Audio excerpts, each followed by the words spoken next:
and welcome to another installment of TEDXcellence, the show in which I look at things that I don't know to find out what I do know about what I don't know, and then probably get horrified along the way. And I come to you live from my Corona bunker on the moon with Dog Cat Fox, a Pepperjack, and all of you. Good evening, everyone. Welcome to Thursday. Terrifying Thursday. Yes, it's Thursday once again, once more into the breach of off-brand TED Talks. This episode, I think, requires a little bit of a preamble, unlike others, let's say. As many of you know, there are generally two motivations that drive me to pick a particular TEDx week to week. They might overlap a little bit here and there, but they are described thusly. On the one hand, I pick a TEDx because it covers a subject that I am legitimately curious about learning more on the subject. Like, for example, indigenous knowledge is science, or perhaps something about the metaverse. Like, I don't know much about these things. I want to know more from somebody who purports to be an expert on the subject. So there you go. The other category is one where it's just curiosity overrides my rationale. Like, what if houseplants had their own bank accounts? Or how can you turn cow's blood into plastic?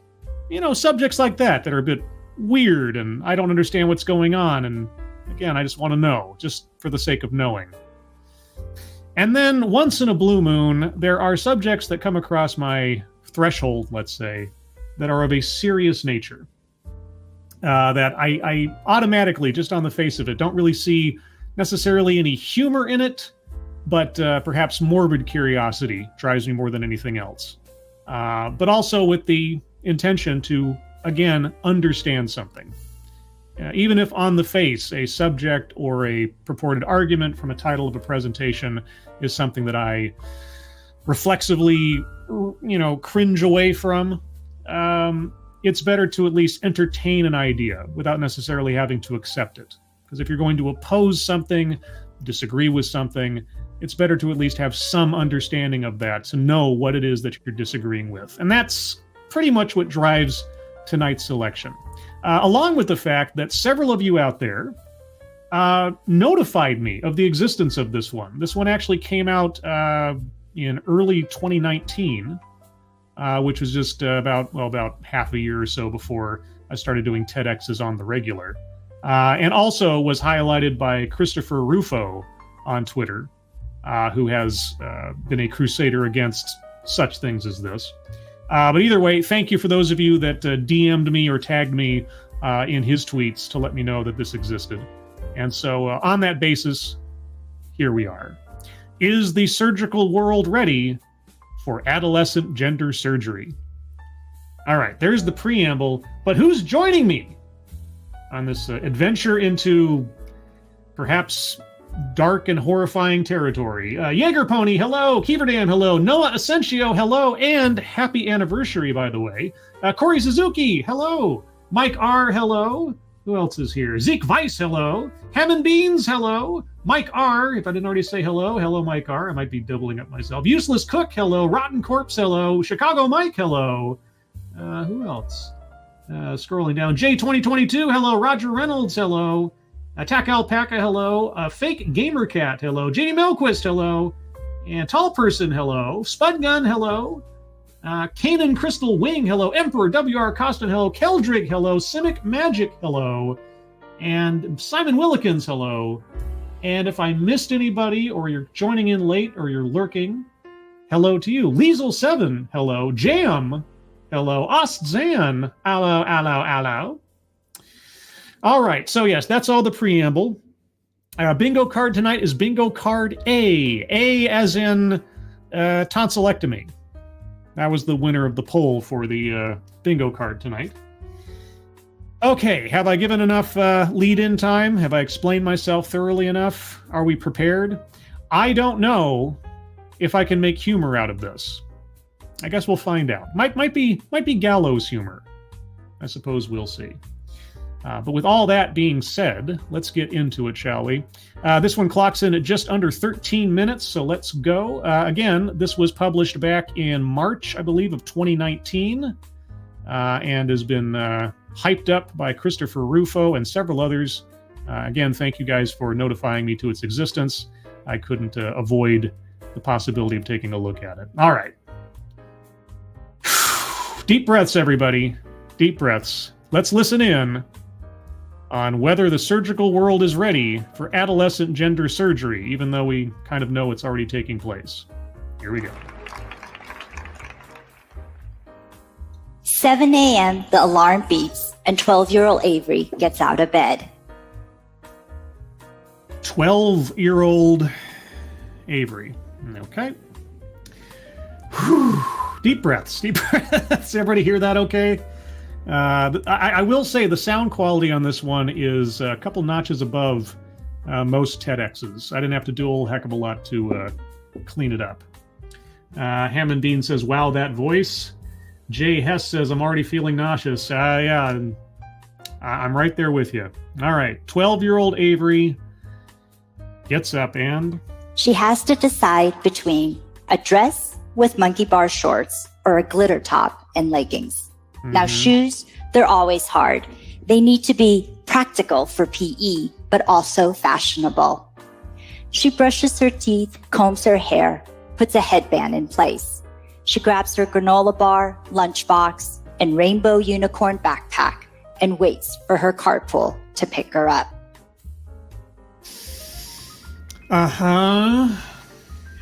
Right when Avery was handed to her mom sensed a special bond, a mother's intuition that Avery was different.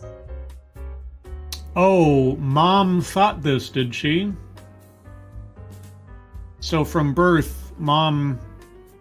Okay. And her parents, as soon as Avery was a preschooler, knew that as a daughter with a penis, they needed to advocate for her rights and that they would allow her to live in her affirmed gender.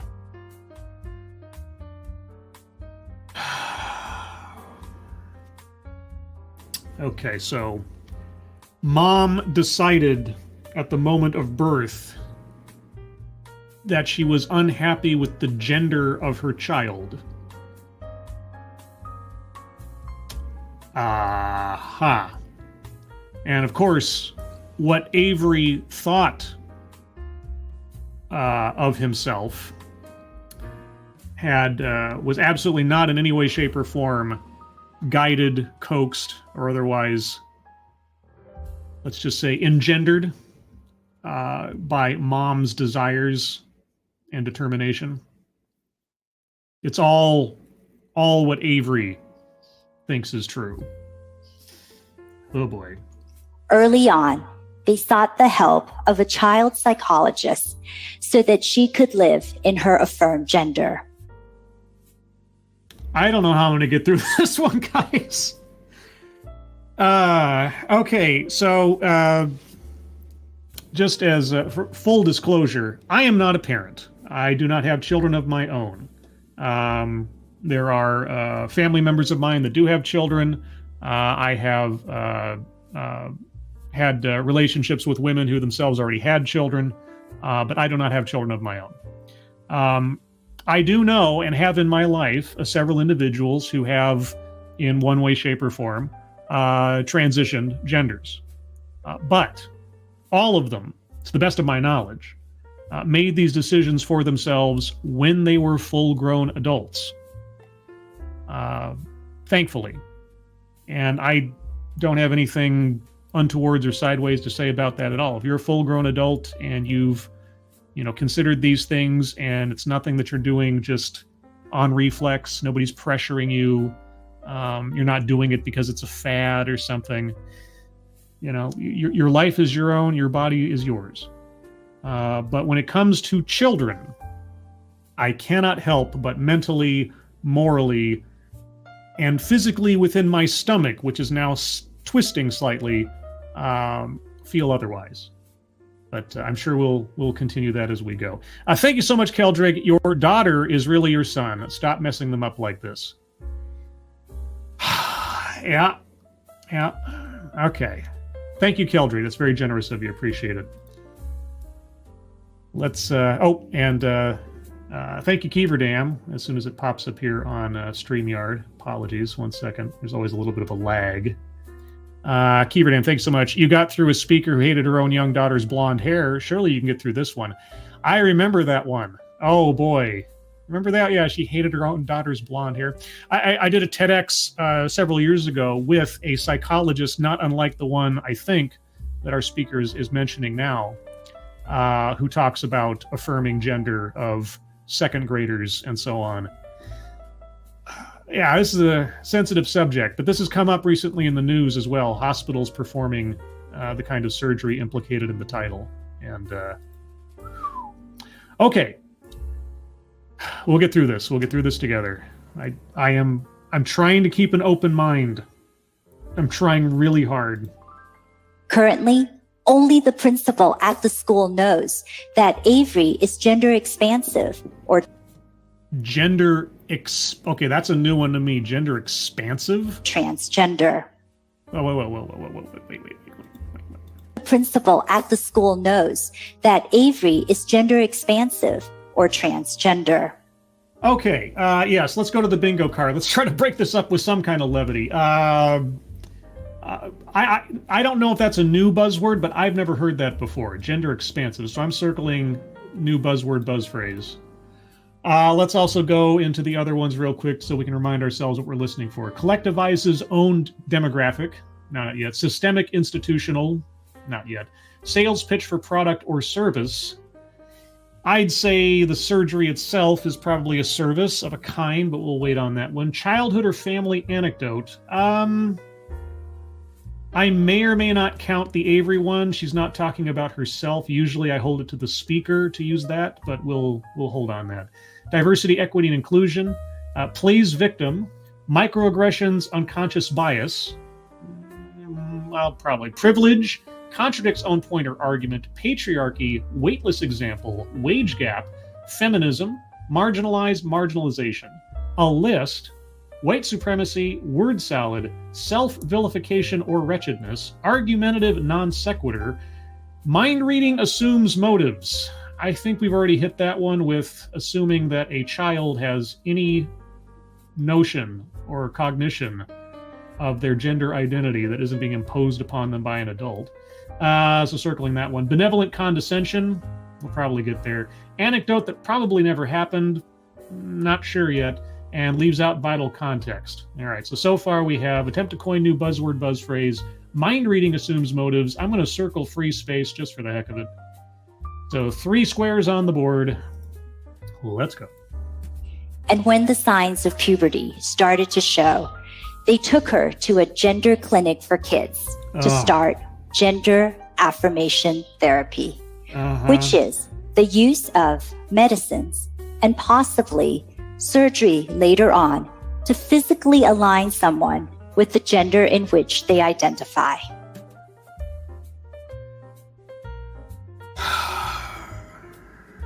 A 12-year-old.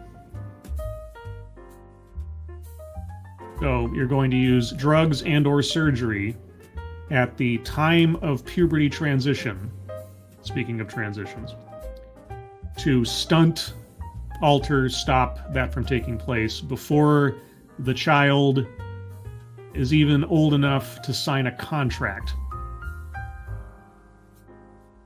Okay. I am one of those pediatric endocrinologists or kids hormone doctors that treat children like Avery at Stanford Children's Health. Stanford? Of course it would be Stanford. Oh, lordy. This is a bit of a channel lore thing, but I have a playlist buried in my playlists called A Stanford Education. Stanford University used to put out a series of videos with experts on various subjects, and I did consequently a series of videos on those. I've always found Stanford University, or those associated with it, to be immediately suspect in my mind for various reasons, but wonderful. Stanford. And as a kid's hormone doctor, I know how to start puberty in someone who's not able to do so. You know how to start puberty in someone who's not able to do so. I have a feeling that Avery would have started puberty just fine without your intervention. What are... Okay. Not even 2 minutes in, guy. Oh, this is going to be a long haul. On their own.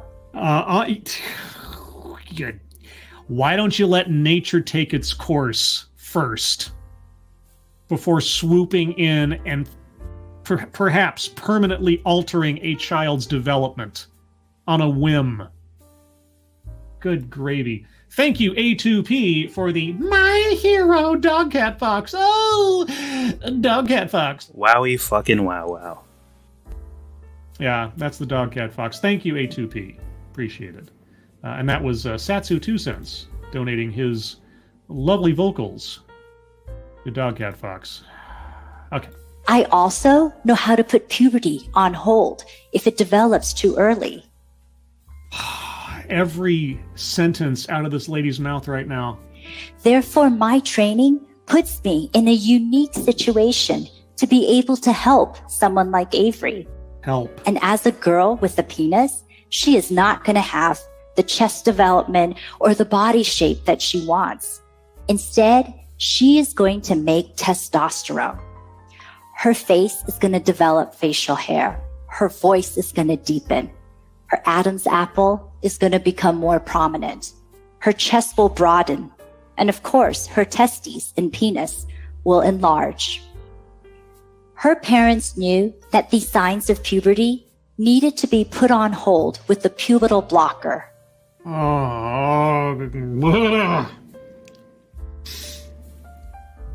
They knew they had to be. They knew they had to be. To continue to enforce a decision they made for their child.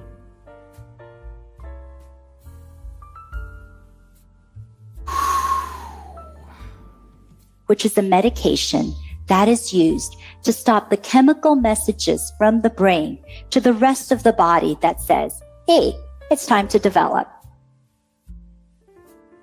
Yes, stunting the child's natural growth development. Yes, I get it.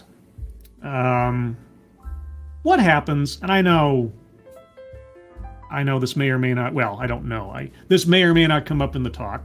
What happens if the child reaches, I don't know, maturity, and suddenly decides that the decisions made for them and forced upon them by parents and medical professionals in their past are antithetical to what they actually want out of life? What is the exit strategy for such a child?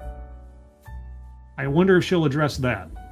And with the use of a pubertal blocker, I can give Avery another 2 to 3 years so that she can be consistent with the gender in which she identifies. Okay, and what happens after 2 to 3 years, after you've put puberty on pause while the child is still growing? And if she continues, then estrogen can be added to her therapy so that she could have the development that she would want. That she would want. Did she want or have any position to be able to ask for or know the consequences of the first phase of this process? However, if she should identify as the gender she was assigned at birth, Avery was not assigned a gender at birth. Avery is male. There are no dartboards in maternity wards colored blue and pink, and the doctor simply closes his eyes and throws a dart when a child appears, and then just writes that down on the birth certificate. I cannot take anyone seriously who claims to be a medical professional and uses the phrase assigned at birth. It is not in me to do so. the pubertal blocker can be stopped and she can have the pre-programmed puberty that she was supposed to have. The pre-programmed puberty that he was supposed to have, you mean? So in Avery's case, she's going to want estrogen. Oh, you know that ahead of time. Okay. Like 3 years down the road, Avery might not think, gosh, I don't like this. This doesn't feel right. I'm going to stop doing this. You already know what the outcome's going to be. Oh, okay. And later on, she can decide if gender affirmation surgery is right for her or not. I don't know. Once you've spent the kid's entire lifetime to that point, coaxing them and shaping them into what mom thought Avery should be, how much of a choice is it, do you think? After you've warped the mind and the body of a child for years, even before getting to the medical part of it. Gender affirmation surgery is the removal of an ovary, uterus, penis, or testes so that you could be physically aligned with the gender in which you identify.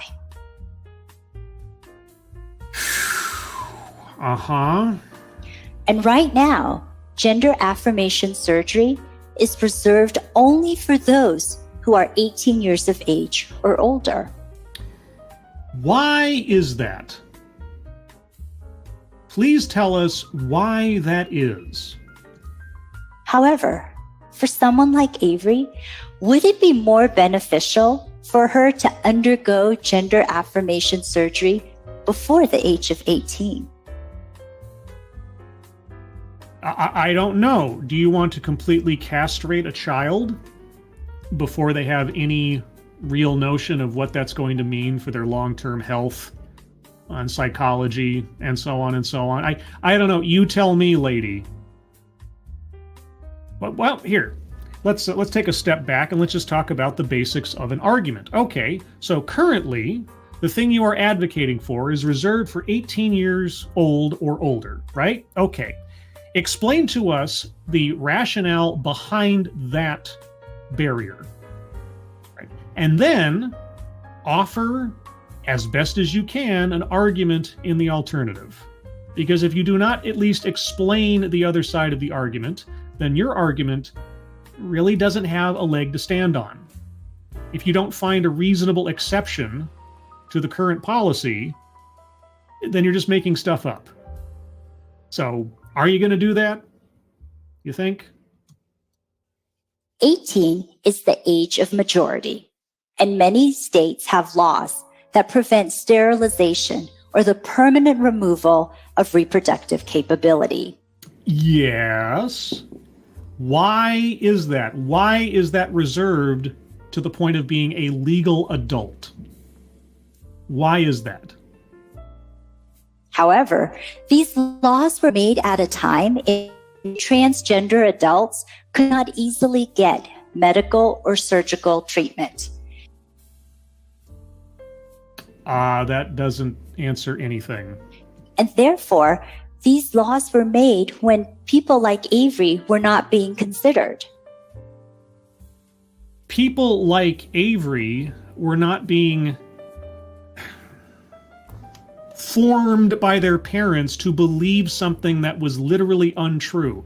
The baby was born, mom wanted a girl and not a boy, and so she dressed up Avery, treated Avery, called Avery, did everything about Avery to convince Avery was actually a girl against biological reality.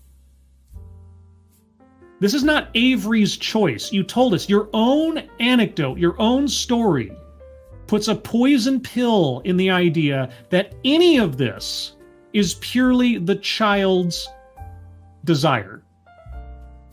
As if that should be taken into consideration in the first place at all. But even setting that aside for a second, the backstory of this child puts everything into question, makes everything suspect.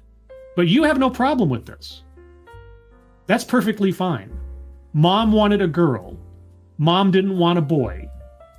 And so mom hates the nature of her own child and is going to promote changing that child's nature from birth and forward. But you're fine with that. This sounds okay to you. Good gravy. And as I treat Avery, someone who identified as a preschooler and is getting treatment as an adolescent. Identifies as a preschool? What? Wait. Sorry, I got it. I'm confused now. Thank you, Kiever Dam. Does childhood anecdote only apply to the speaker's own child? Well, that's the question I brought up at the beginning. I might be willing to make an exception in this one, since the bulk of her argument so far is leaning on a particular child's anecdote. So you know what? Actually, I take it back. I'm just gonna circle it. Childhood or family anecdote. Given the special circumstances of this one, I'm circling that one. So yes, thank you, Kiever Dam. I was on the fence but leaning over, and now here we are. Spud Gun, can we just WTF circle the whole card? Yeah, it's coming. It's coming. I knew what I was getting into a certain degree. So, oh boy. Okay, what was that again about the child identifying as a preschooler? What? As I treat Avery, someone who identified as a preschooler. Identifies as a preschooler. And is getting treatment as an adolescent. Is the surgical world ready for the changes that are to come? That is not the question. That is not the question. Is the surgical world ready? Okay. Is the child ready? Is the child understanding of the consequences and the complications that will come later on in life if they have this irreversible surgery performed? Irreversible.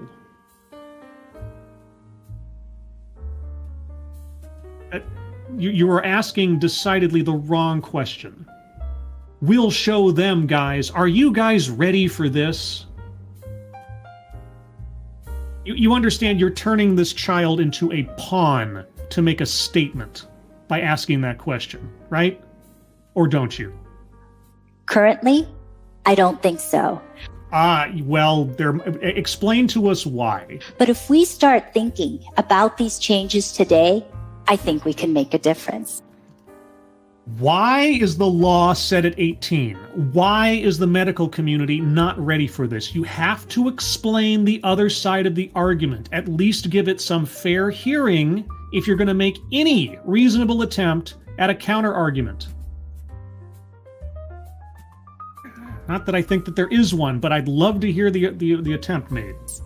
And in fact, as transgender people are more openly being able to seek therapy, the demand for transgender surgery has increased by 5-fold over the past 5 years.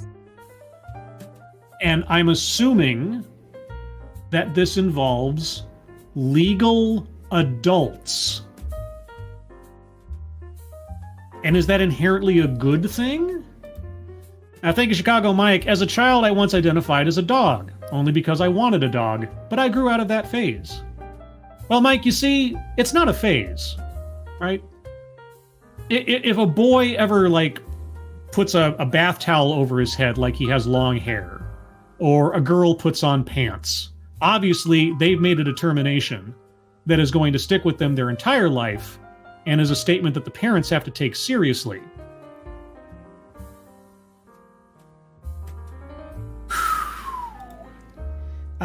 Sales pitch for product or service. Yes, we have gotten to that point. We have gotten to that point. Besides the fact that she's already mentioned that she herself is a hormone, whatever you want to call it, medical practitioner. Yeah, so sales pitch for product or service has been circled. Okay. And one may think that the preservation of surgery is a valid one, but in reality is not very relevant. The preservation of surgery? What? Or valid. Wait, the preservation of surgery? What?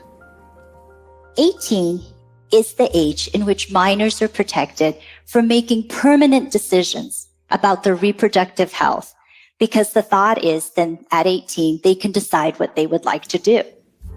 Yes, because at present, 18 is legal age. That's when you can go off to war. That's when you can sign contracts. That's when you're responsible for yourself legally. Yes. It has been for a long time. Okay. However, if as soon as pubertal blockers were added and then estrogen was added to her therapy, Avery's testes never developed. In fact, she does not make any sperm. And her reproductive capability to be a biological parent has been eliminated. Before they are a legal adult. So you've already, before someone's become an illegal adult, you've already eliminated their ability to reproduce.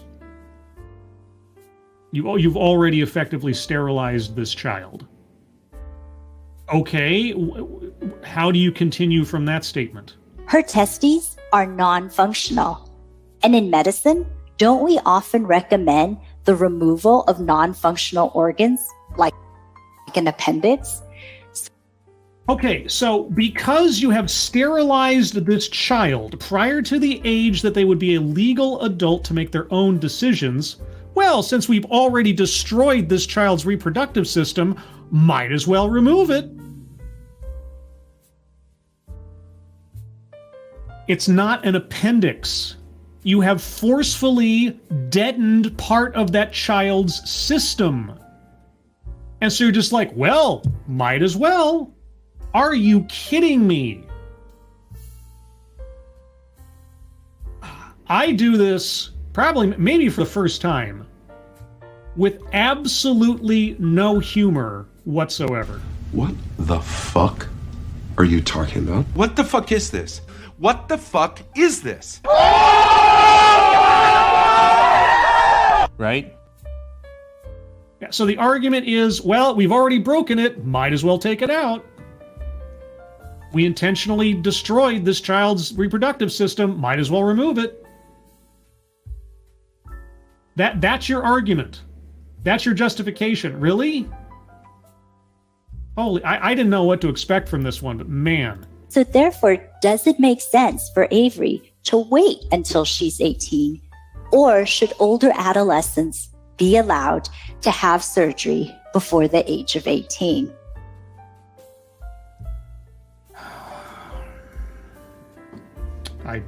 I'm just pausing to gather myself a little bit here. 18 is also the age of consent. Yeah, well. Doctors usually allow those who are 18 to make decisions about their procedures and consent so that you can weigh the risks and benefits. Yes, which you deny a child who has no concept of these things when they're in preschool. But, okay, can't wait to hear where this goes next. Thank you, Corey Suzuki. Her voice is very condescending. Sounds like an evil robot. Yeah, speaking of which, now that you say that, benevolent condescension. I'm circling that one. So, I'm also circling leaves out vital context, because between not giving any reasonable justification, or not explaining the other side of the argument, not explaining why, or just basically poo-pooing it like, oh, well, 18, whatever. It's too late. Why wait so long? Why are the laws like they are? Why is that kind of surgery restricted to people who are old enough to understand what's going on?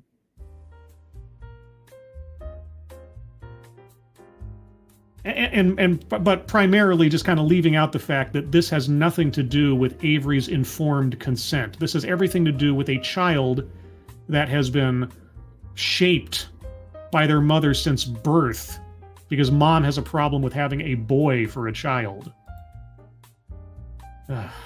Well then, the transgender patient may be one of the most well-informed patients. Is Avery in second grade or whatever, a well-informed patient when you start applying puberty blockers? Or fifth grade or whatever it was? Is Avery at 12 an informed patient before you start destroying Avery's reproductive system? Who else has had years of psychological evaluation, months of medical therapy, and has thought of this one procedure for so long? So rather than to use strict age limits for eligibility, why not use the number of years in which one has lived in their affirmed gender? And insurances and laws should consider older adolescents in getting gender affirmation surgery.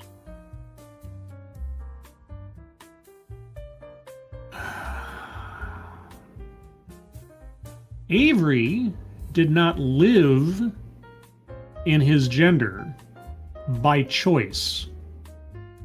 You told us his mother and parents, you separated those two things at one point, pushed this upon him from birth. They made him hate what he is because mom wanted a girl. Does that's fine by you? Oh, well, Avery's lived his entire life as a girl, so obviously that should count towards just getting surgery now before he hits adolescence, so he doesn't develop into the wrong gender as determined by his mother, who apparently hates boys. Should you be evaluating mom first?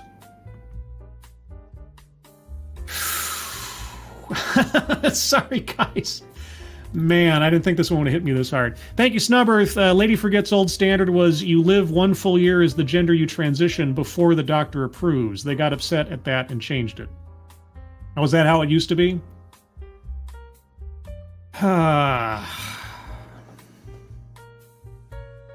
Okay, well,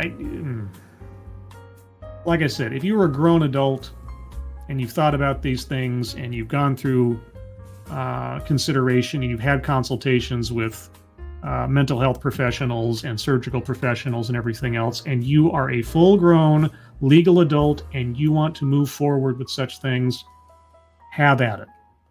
All right? I mean, and I truly, sincerely hope that the people that make that decision end up being happier for it than not. I really do.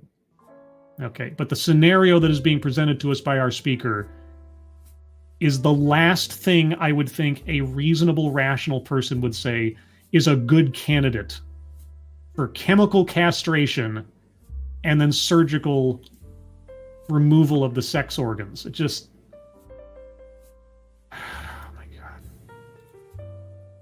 Now, these surgeries are not simple surgeries. You're correct, and they're also not reversible. These are complex surgeries that require very specific pre- and post-operative care. And you want to do this to a 12-year-old. In fact, from the transition of male to female, you need to have up to 6 months of electrolysis before the procedure.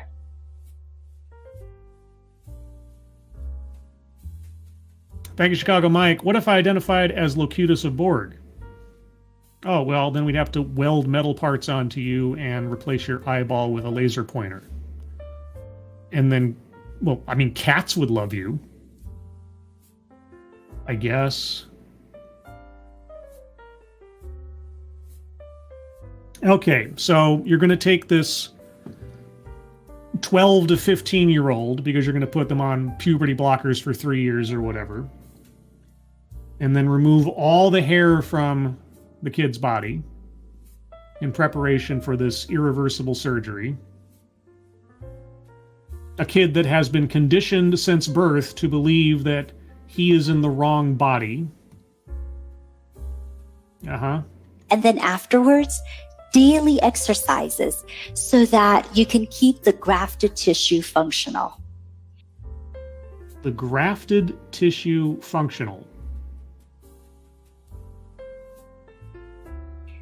By having an older adolescent have the support of their parents to receive this procedure and afterwards have the best surgical results, we're able to prevent corrective surgeries down the road.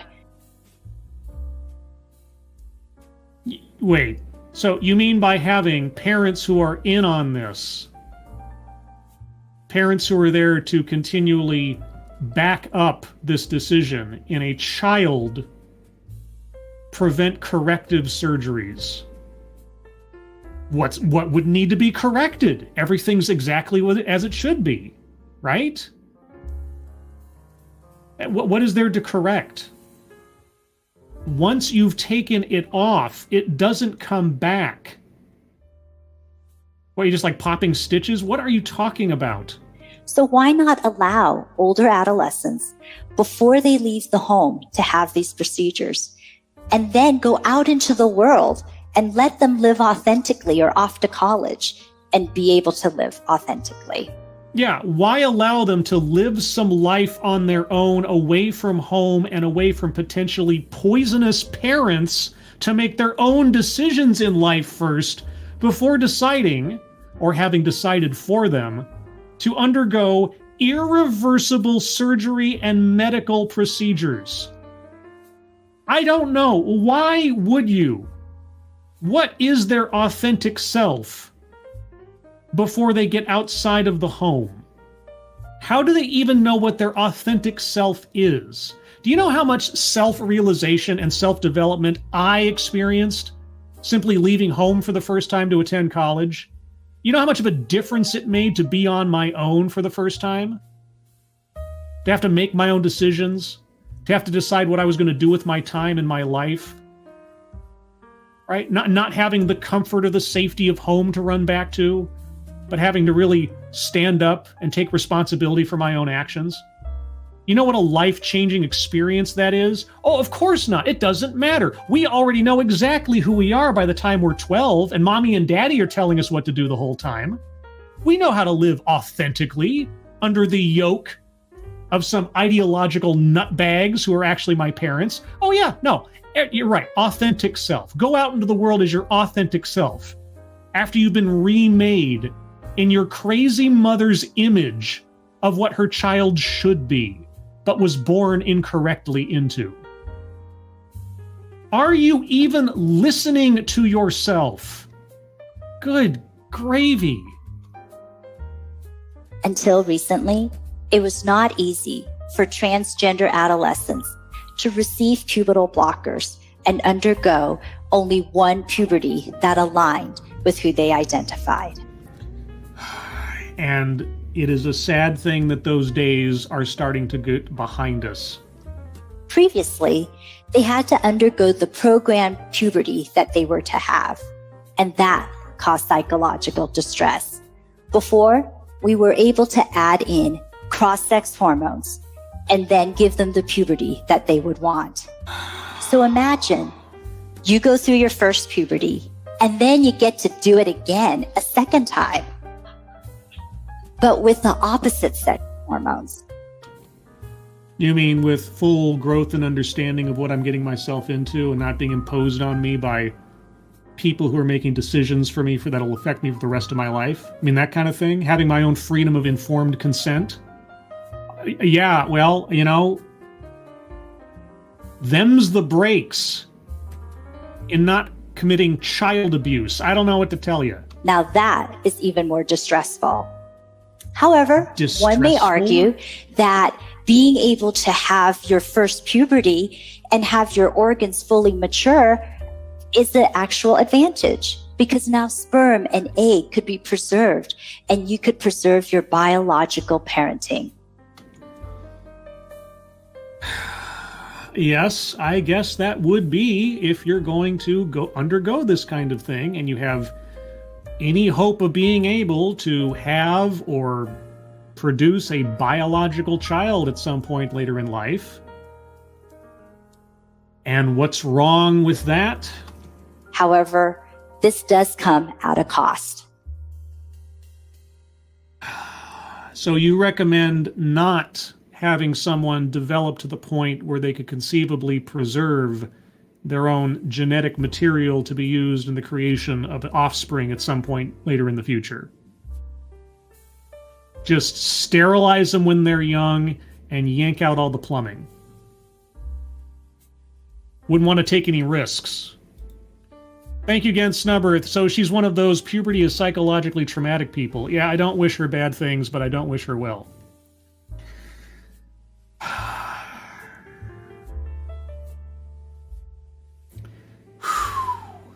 Okay. Man. I knew this was not going to be pleasant. I didn't think it'd be this unpleasant, though. Somehow my imagination, the poverty of my imagination. You're now going to need more corrective surgeries, such as facial redefining surgery, shaving of the Adam's apple, and even top surgery. And all of that is even more distressful. Okay, I'm sorry. My English major is faltering at this point. Is distressful a word? Am I just... Okay, it is. All right. Just wanted to make sure. Distressful. It sounds sort of like irregardless in my mind. So, apologies. So, for someone like Avery, who's always lived her entire life in the identified gender, who's always been forced by her maniacal mother to live in the identified gender, puberty is going to out her, and that will also be leading to psychological distress. Yeah, at home because mom hates boys. In fact, we know that transgender youth are 6 times as more likely to have anxiety, depression, and suicide attempt than their non-transgender peers. Your own story is belied by the evidence you've given us. This kid is not transgender. This kid has been brainwashed and hate molded by his mother into believing that what he is wrong and it needs to be corrected. Of all the examples you could have conjured into existence, you picked the one that is most obviously the wrong situation to start doing irreversible things to a child for. You make it sound, or I should say his mother makes it sound like, being a boy is a disease that needs a cure. But this is your example. This is your success story in progress. And you're not even listening to yourself.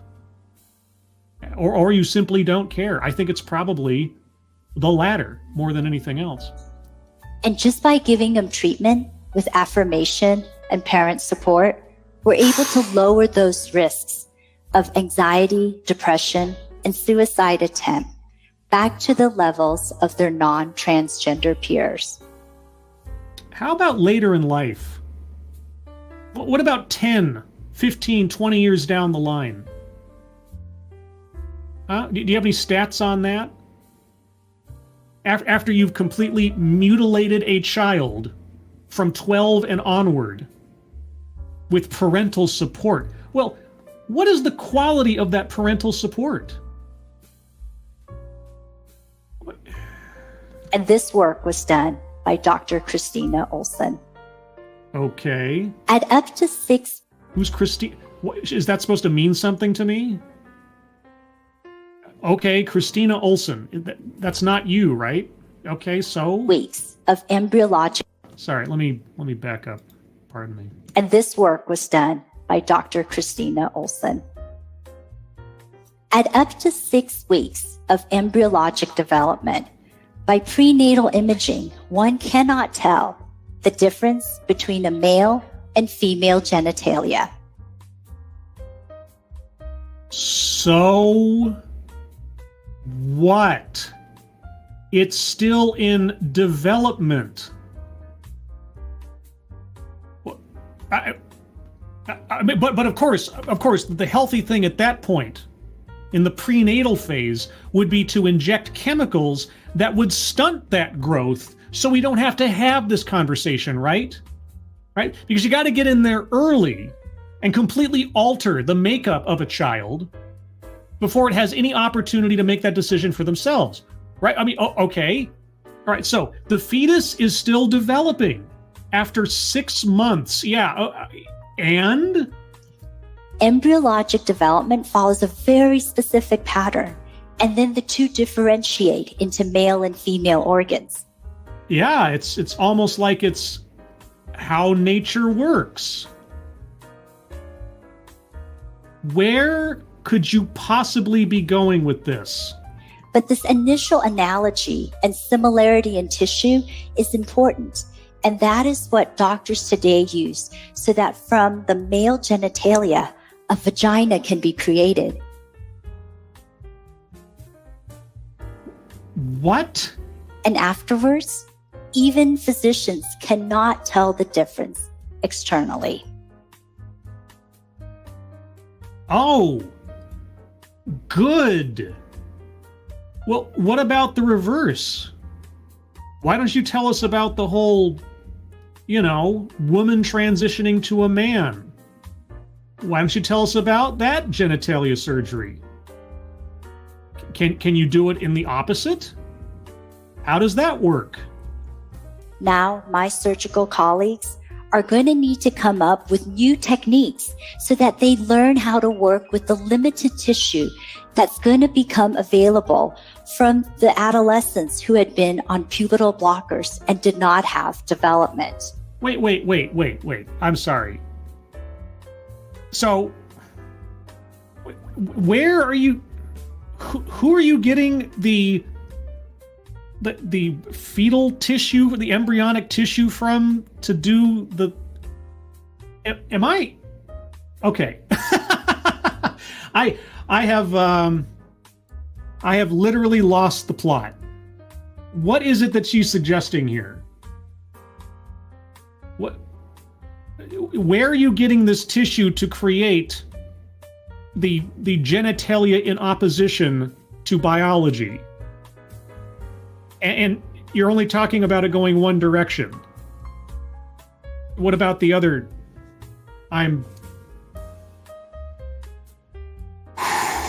Okay. They are going to need to think of these surgeries not as reconstructions, but rather as creations. Oh, yes. Well, I mean, heck, if you just change the terminology, it magically alters the reality of the situation. Don't you know that, guys? Don't you know that? It's not gender corrective surgery. It's gender creation surgery. Right? It's, change the label. What's inside the can, same thing. But, it's really how you feel about it at the beginning. It's really about the branding that really changes everything. These are not surgeries that are meant to fix or repair someone. No. Especially when a mother has been telling her child since birth that they were born the wrong gender and that the gender that they are is an inherent problem that needs to be fixed. Oh, I mean, needs to be corrected. I mean, needs to be created. No. But rather life-changing surgeries that are meant to allow the person who's always known who they are to come out and be themselves. Always known who... Lady, I am 43 years old, and I'm not sure that I know who I am in totality yet. I still have a lot of learning to do as far as who I am, what I think about things. As life comes at me, I handle it, and I learn as I go. A 12-year-old has no concept of who they are. They have not made those decisions. They have not had those experiences. And having them decided by fiat, by some crazy mother.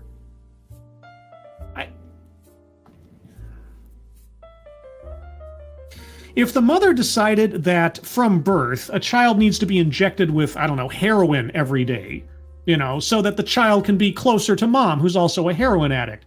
They made that decision, but it was the child's choice. As the child goes on, the child just seems to want heroin. I guess we'll just continually give that child heroin. Might as well, right? The child's made that life choice for themselves. They know who they are. authentically. You know, never mind what mom has been doing to the child since the child was born. No. I mean, that's just the child being affirmed. Was that too was that an analogy too far afield? Was that too extreme? Ay, caramba. Doctors are going to need to be collaborative, compassionate, and also not be competitive in developing these surgeries. Oh, yeah, because there's no payday going on here. There is no payday going on here. There is no financial motive. There is no virtue signaling emphasis going on in any of this. A doctor who would take some crazy mother's word that, oh, yes, my son is a girl. Well, I better act fast before some other doctor does this and get his name in the papers or something. Thank you, Snubberth, again. These people will let children have sex or drugs. That's how dangerous their logical consistency is. Yeah, if I hadn't already circled leaves out vital context, I'd do it again. In fact, I'm going to circle it again. How she conveniently leaves out the other side of the gender transition equation when it comes to genitalia. Oh, well, yeah, we can recreate a vagina just easy. Yeah, that's fine. We can use cells to do that. And the other side? Oh my God, guys. This is the Halloween episode. I feel more horrified listening to this and cringing harder than any horror movie I've watched in recent memory. And afterwards, we need to have long-term databases that look at not only the quality of life, sexual behavior, and overall health of these children and continue to follow them. And what if it all turns out, on average, to be an absolute catastrophe? These are people's lives you are playing with here before they're old enough to even have any idea of who they are, what they want, what kind of person they're going to be. We have to continue to follow them. Oh, well, I thought you already knew what their authentic self was going to be. Why do you need to follow them? You already know that this is who they are, that this is their authentic self, that this is who they want to be. What monitoring is required? I mean, obviously, if you start this process early enough, you can avoid all those negative consequences of having it done later on in life. You know, like anxiety, depression, suicide, all those things are taken care of with parental support and early intervention. Why would you need to follow such people? You already know they're going to turn out just fine. Good God. Parents often ask me, what will it be like for my child or teen as an adult? You have no idea. You have no idea. I cannot wait to hear your answer. Honestly, yeah? I don't know. Hey, you know what? Kudos for honesty. Kudos for honesty. Even though you just told us with all the assurance in the world, with the certitude of a block of granite, that you knew that they would live their authentic life, that their anxiety levels would be down, that they wouldn't be suicidal, that they wouldn't be depressed. All this stuff is going to make sure of this. You just assured us all that you knew the cure for post-surgical depression, for post-transition depression and anxiety. You told us you knew this, but now, honestly, you don't know. Oh, you don't know. Contradicts own point or argument, circle in that one right now. You don't know, but you're sure it's all going to turn out just fine. Just fine. I'm also going to circle weightless example because from the get-go of mom having this intuition that she'd rather have a girl than a boy child, and that somehow from that seed, personal choice and willful decisions came forth from that child. Yeah, doesn't wash at all. However, I can say... No. Honestly, I don't know. There's no however after that. You just said you don't know, and you have to follow these children as they grow. to monitor them. That means you have no idea. You can make no assurances. But okay, however, there's a however? What's the however? However, I can say, as a provider who affirms gender expansive and transgender youth, the surgical world needs to be prepared for the changes and expectations that are to come from my treatment, commitment, and advocacy. I am willing to take this journey with these families. Are you? Thank you. Oh, you're willing. You're willing. Oh, God. Well, gosh. I mean, if you're willing, notice how her, however, in no way, shape, or form countermanded her not knowing. Oh, well, well, I mean, if you're willing to do it, oh, will the medical community follow my brave stance? I'm willing to take that risk as a grown woman who's not being given puberty blockers at 12, who's not undergoing irreversible surgery, who's not having my reproductive organs obliterated. Oh, well, that's a risk I'm willing to take with your children. Wow, how brave. How brave of her. God, isn't she a hero, guys? Wow. Wow. Wow. Wow. Wowee, wow, wow.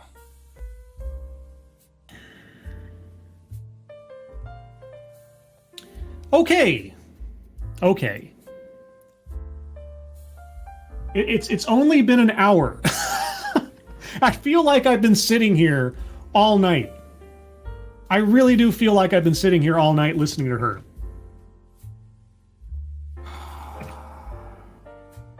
Okay, and just as a note for future reference on the off chance, as I said at the beginning of this, I think I did. If I didn't, I say it now. I am not a medical professional. I have never personally had to go through any of what our speaker talked about. Okay. If I have overstepped, if I have said something out of turn, if I'm absolutely wrong on something because I could believe it, by all means, either if you're here, let me know in the chat. If you're listening to this later, let me know in the comments. You know, the first line of defense in my mind is the fact that we're talking about children, not adults, not grown adults who have lived some life and can make those informed decisions. Her main example is a child who has been conditioned since birth. You know, maybe if she'd brought up a different kind of example, I wouldn't have reacted so viscerally. Probably still viscerally, but maybe not so viscerally, because we're still talking about children. Trusting, innocent, know-nothing children. I was a child once. I didn't know anything at 12. I didn't know what my life was going to be like. You know, if I went up to my parents and said, hey, Mom, Dad, you know, I just realized today that my arm isn't really my arm. It feels like a piece of alien flesh on my body. I need to have it cut off.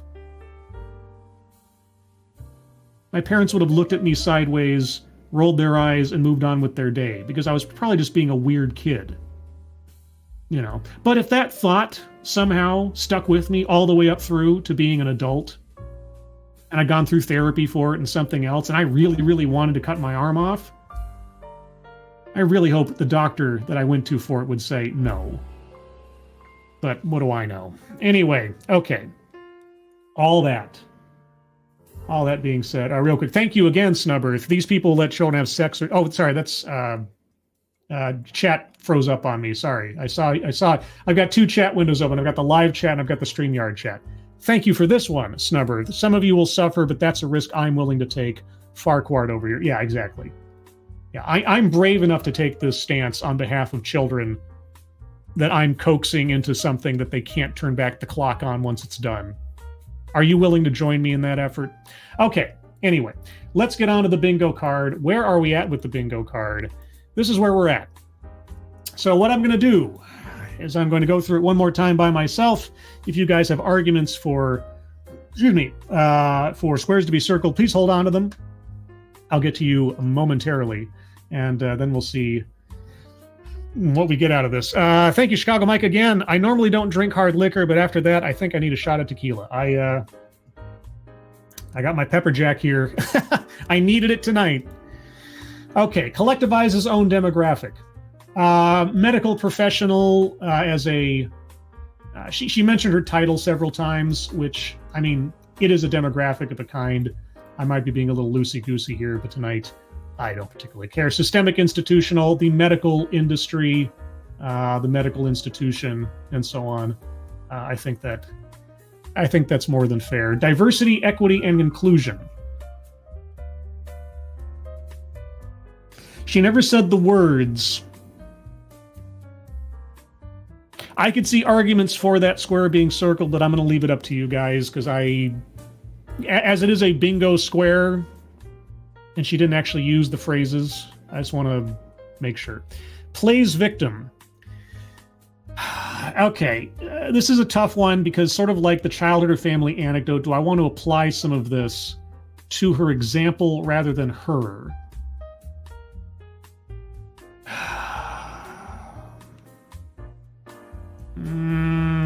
Okay, I can imagine an argument that applies to her, but it's relatively thin. If one of you out there comes up with the same notion of how she might have been playing a victim in this herself, not on behalf of her example child, but herself, I might circle it. Microaggressions and conscious bias.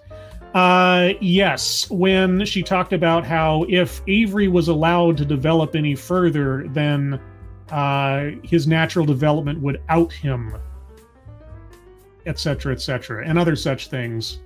I'm going to circle that because, or even setting that aside, mom. If there wasn't some macro, unconscious, conscious bias taking place there, I don't know what does. Anyway, privilege. Well, yeah, 18-year-olds have the privilege to do these things, whereas children do not. Legally. It's a legal privilege. I'm fine with that. Patriarchy. No. At least not so far as I can tell. I mean, she had one story to lean on, but... yeah, no. Wage gap. She didn't talk about cost. Surprisingly, I wonder why that is. Never talked about the cost of all of this. Now, feminism. Do we think that mom might be a radical feminist? I think that mom might, in fact, be a radical feminist. I'm just guessing here. I could be off base, but given the limited information I was provided, I'm going to guess so. Marginalization.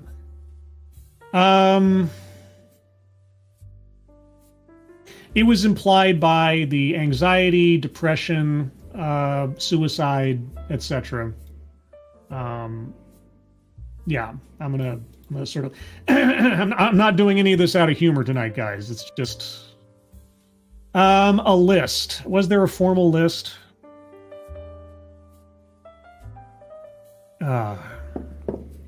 Was there a formal list? I need to be reminded. Did she? Was there a formal list in there? I mean, she talked about like this. I guess there were steps taken. Yeah, there were steps taken in the progression of treatment. First, you have to do this, then you do this 3 years later, etc. Yeah, I'll do that. Why not? Why not? White supremacy. Race never came up. That's one that is a hard stop right there. Race never came up. Word salad. Do you think in there between authentic self and I have no idea what's going to happen to these kids and we need to follow them, but I know exactly what is going to be reduced as a result of this stuff? You think in all the other stuff that she said? I think so. And it is without any joy whatsoever. Bingo. What? Of course! First bingo, possibly not the last. Self-vilification or wretchedness? Nope, just like white supremacy. I think that's a hard stop. She was the hero. She is the unsung hero here. She is not the problem. She's fighting the power. Argumentative non sequitur. I mean, at this moment, I'm hard-pressed to think of something that she brought up that was absolutely unrelated to the subject. I mean, she tied it all together. No pun intended, oh my god. But, yeah, I think. I can't think of anything that came out of left field and had nothing to do with anything. Let me put it that way. And lastly, anecdote that probably never happened. Well, the only anecdote we were given was the story of Avery. And I honestly, I don't know if that story is true, but given her philosophy, given the business that she's in, I don't have any reason to doubt the authenticity of that story as applied to whatever child she was talking about, or even a hypothetical child. And I don't think there were any other anecdotes that she brought up. She just kept leaning on the progression or proposed progression of this one child. And I'm given things in the media, given the bend of some of the transitional zeitgeist amongst parents and towards their children these days, I'm willing to believe that all of that is accurate in one way, shape, or form. Okay, so that's where I'm at. If you guys have arguments for squares to be circled, please put them in the chat now. It helps if you tag me in your comments so I can see it as compared to other comments. I'll scroll up a bit to see if there's anything else I've missed. Let's see. Bridget. When I was 12, I wanted to be a marine biologist and I hated anime. Now I'm an engineering student and a weeb. It's almost like kids have flights of fancy and don't know what they want. Yeah. It's like, strange fact. I hated apple pie when I was a kid. I have no idea why. I hated it. Blackberry pie, loved it. Apple pie, avoided it like the plague. And then, when I grew up, I love apple pie. And I still love blackberry pie. You know why? Things change. Tastes change. Ideas about things change. Just one small example. Okay. Arguments for squares to be circled. The Assassin of the Gray, Scribelite, I am Jazz. Had no spare tissue to make faux vagina and it burst open post-op. This crushed Jazz's life, that poor manipulated stupid bastard. This psycho needs to face the wall. Okay, I vaguely recognize that name or that moniker. I hadn't heard that story. That's horrific. I don't know what to say. I don't know what to say other than, I'm out of my element here. Nothing to see here. Scribelite, she was a victim because she isn't permitted to provide the treatments she wants. Yep, that's what I was thinking. But I wanted to make sure I wasn't the only one. I didn't want to be alone in this. There's some things, I just want to make sure I'm not just going all solo on. So, that being the case. Ooh, that's a bingo. Right? Yeah! There you go. Bingo. Number 2. Let's see. Yvonne Solomon. Could her old talk be boiled down to she wants the medical community to be more inclusive and accepting of trans... Oh, Yvonne! Yvonne!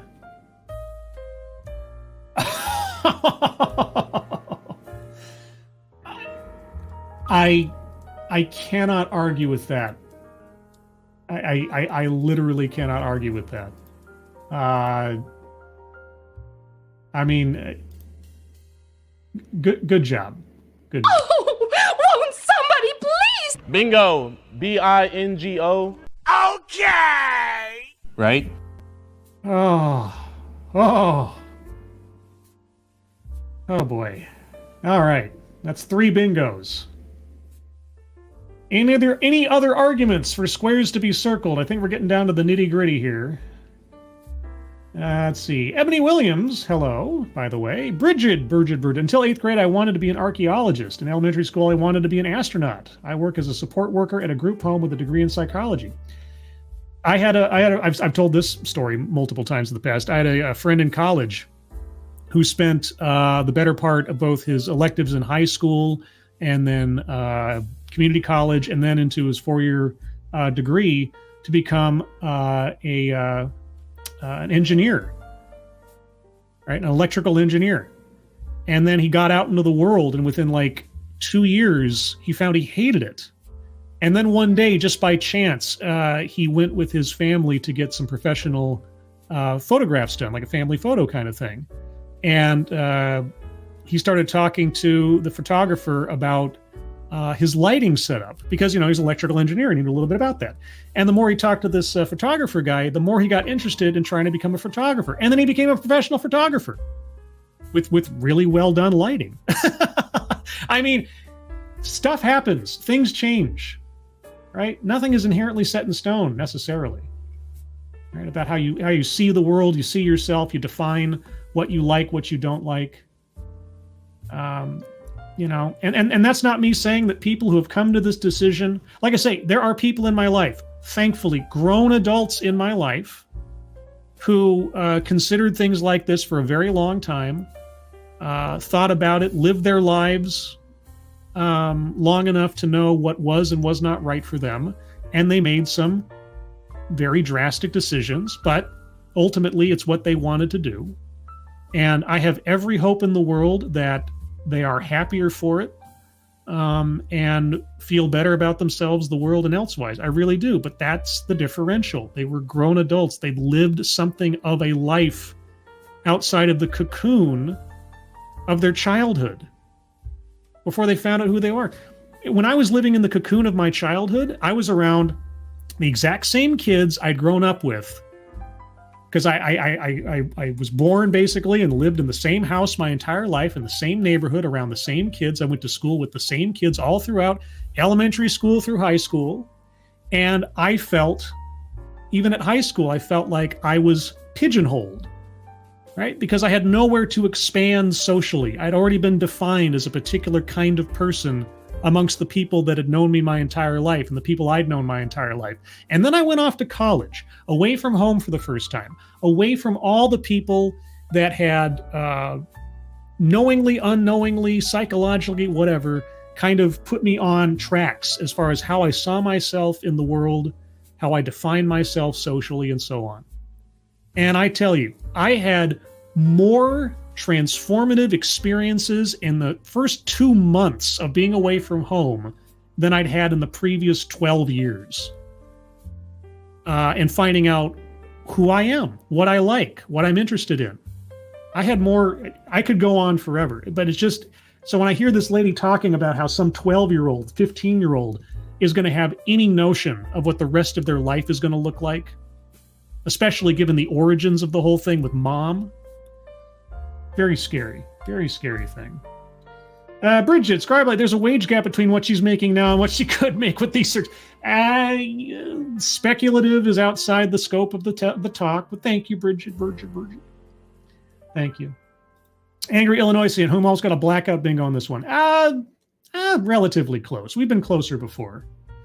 But yeah, I think we are at the end of it. Patriarchy, again, not really.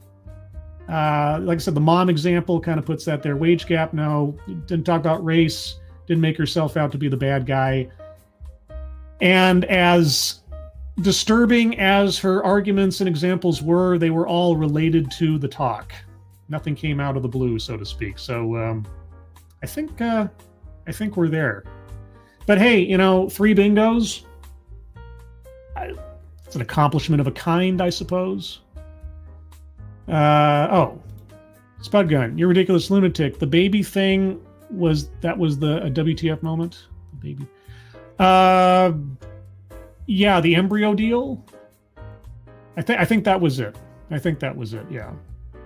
My brain is a little foggy right now, if you can believe me.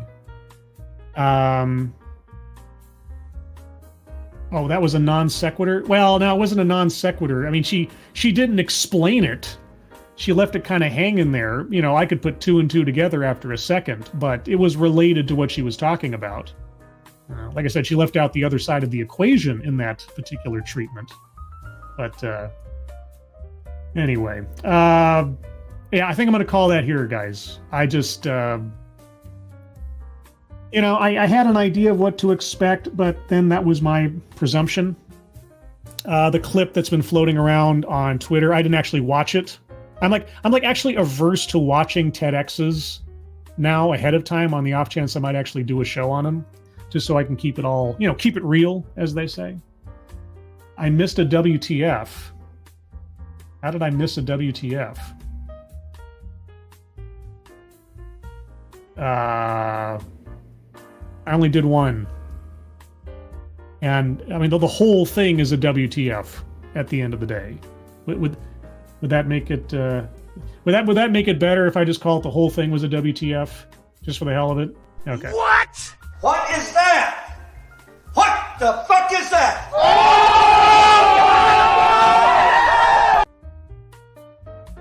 There you go.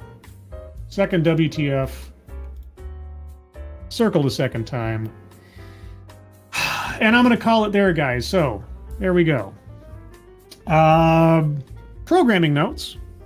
I'll be here Sunday for the Sunday stream at 8 a.m. Pacific, 11 a.m. Eastern, where I'll talk about a thing. I'm not sure yet. Also, hoping, fingers crossed, I'm getting rumblings from people that in the near future I'll be doing a second edition of Living on Borrowed Crime. I'm learning very quickly that given the different time zones people live in and their production schedules, because again, I'm talking about content creators who make their living more or less on making this stuff, that I am beholden to their availability. I can't set a firm schedule on those. But I have, again, indications from certain individuals that they may become available in the near future. So I will let you guys know about that as soon as I can. If you want to know about those when they come up, follow me on Twitter right there at the bottom of the screen or in the descriptions at scribe_light. Also, if you like my stuff, if you like another content creator's stuff, be sure to share their stuff. And also, if you can, tag them in that sharing so they know that you did. Because like me, I know that they appreciate it when you do. And I, as I'm able, like to thank you for it personally if I can. So thank you for that. Also, and I forgot to do this at the top of the show. I got so involved. Apologies. And thank you, Keeverdam. At the top of the chat box, you will find GoFundMes to our friend Shady Grin, Angry Illinoisian, and his kitten. If you happen to have a couple of bucks to spare, please do consider donating to them. Their loved ones and their families would really, really appreciate it. And with that, everyone, thank you so much for joining me and going along with me in this arduous task. I hope you got something out of it. I hope we learned something so that if we come across this in the future, we'll have some idea of what we're talking about or what someone else is talking about. Moderators, thank you for keeping an eye on things, even though everyone here is so well behaved, all things considered. You have very little to do. Everybody who donated, either to myself or to the GoFundMes, thank you. Thank you so much for your generosity. And also, thank you all for your participation and argumentation. I don't say that often enough on the air, but I really do appreciate it. The bingo card really is the palate cleanser, so to speak.